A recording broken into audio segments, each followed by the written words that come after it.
अलिबागमधील Alibag beach, Kihim beach आणि Nagaon beach explore केल्यानंतर आम्ही जात आहोत रेवदंडा बीच आणि रेवदंडा किल्ल्याकडे.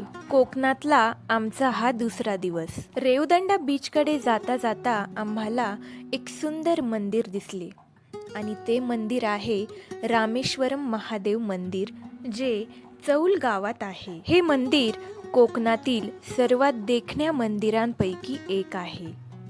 रेवदंडा बीचच्या 4 किलोमीटर अगोदरच आम्हाला हे सुंदर मंदिर दिसले. तर चला जाऊया.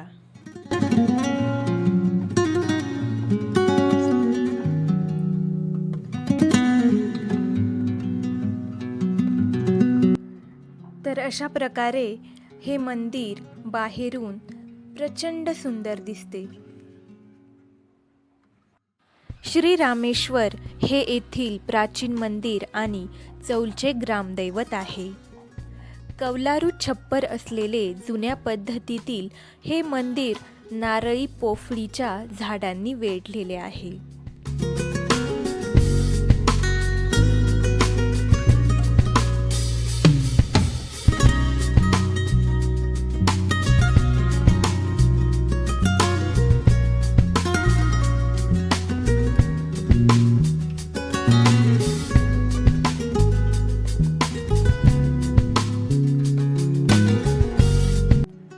मंदिराच्या प्रांगणातच श्री गणपतीची आणि श्री गुरुदेव दत्त यांची देखील मंदिरे आहेत.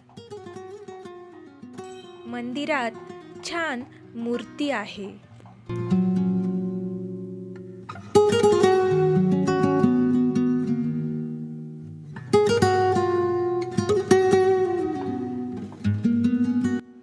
या मंदिराच्या दुसऱ्या बाजूला आशापुरा माता यांचे देखील छोटेसे मंदिर आहे.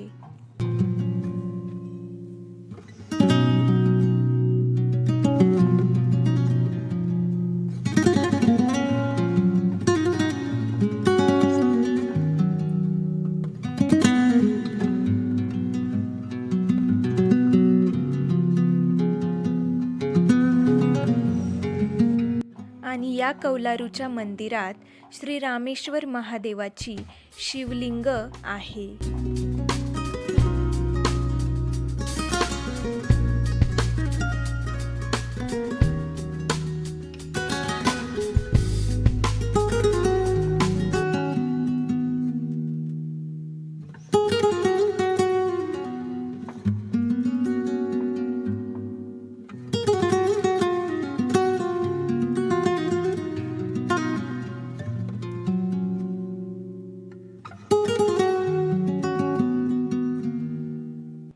मंदिराच्या बाहेर शिवलिंगासमोर नंदी महाराज पण आपल्याला दिसतात.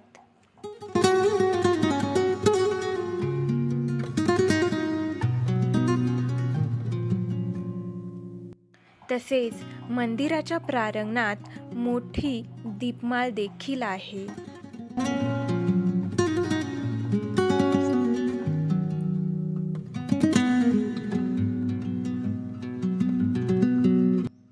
मंदिराच्या समोर भली मोठी पुष्करणीही दिसते. ही पुष्करणी पावसाळ्यामध्ये पूर्णपणे भरते. या मंदिराचे वैशिष्ट्य म्हणजे या मंदिराच्या सभामंडपात फरशीखाली 3 कुंडे आहेत. पर्जन्यकुंड, वायुकुंड आणि अग्निकुंड. दुष्काळ पडला की पर्जन्यकुंड, वारा सुटला की वायुकुंड आणि फार थंडी पडली, गारठा वाढला की अग्निकुंड उघडायचे, अशी परंपरा आहे.